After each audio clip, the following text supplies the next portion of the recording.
Thanks, Ryan. Well, we all know smoking isn't good for your physical health, but what about your financial health? November 17th is the Great American Smokeout, a national campaign to encourage people to stop smoking, meaning that quitters will have more money in their pockets to use on other things like holiday shopping, maybe.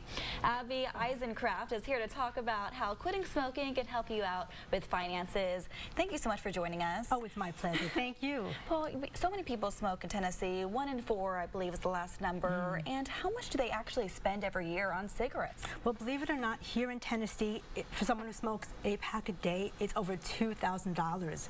And it ranges across other places. For example, New York, it's over $4,000 because it's 13 a pack. But here it's about 6. So I'd like to think, what other things can we do with that money? Definitely. So one of the best things, well, this one will be for the ladies first. Who doesn't want a designer bag? A lot of people just don't want to go in that store and put down those 4 digits, but you can. You have that ability because it's not helping you anyway, and it's a habit you really want to get rid of. So let's talk about some positive habits that we can replace it with. Yeah. So certainly the designer bag for the ladies, vacations, holiday shopping, but more importantly, let's talk about the tax return. What can we do where we get to take that money and have a better benefit for us? And one of the best things would be for an employer who offers a 401 to the employee to contribute more to that program. Because if you do, you get a bigger tax break and it's free money. So someone's saying, hey, here's some free money, and you say, no thanks, I don't want it.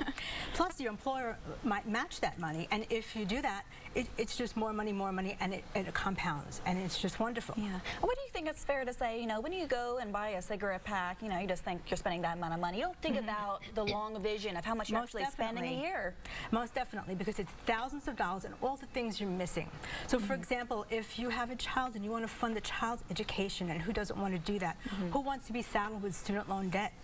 You can fund a 529 plan. That's a state plan, and it's again compounding thousands of dollars that you get to save for the child. In addition, Tennessee has a new rule coming up starting in 2017 where it's going to be a 4-to-1 match. So what that means is that you have, for $25 that you put down, $100 will come to you. 4-to-1. So it's beautiful. How could you not do this? So not only when we spend money on smoking are we missing out on these other things, but we have higher health care premiums, we have higher life insurance premiums. Over the years, people get ill. Dental surgery is 5 digits. It's not pretty.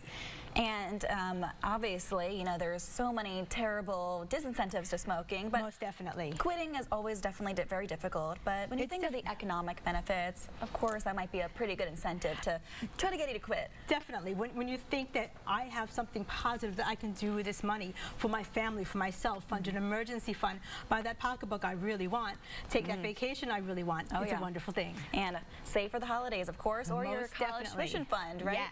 Well, thank you so much for joining us. If you would like some more information, you can head to our website, WATE.com. Just look for this on the As Seen On section. Send it back to you, Whitney.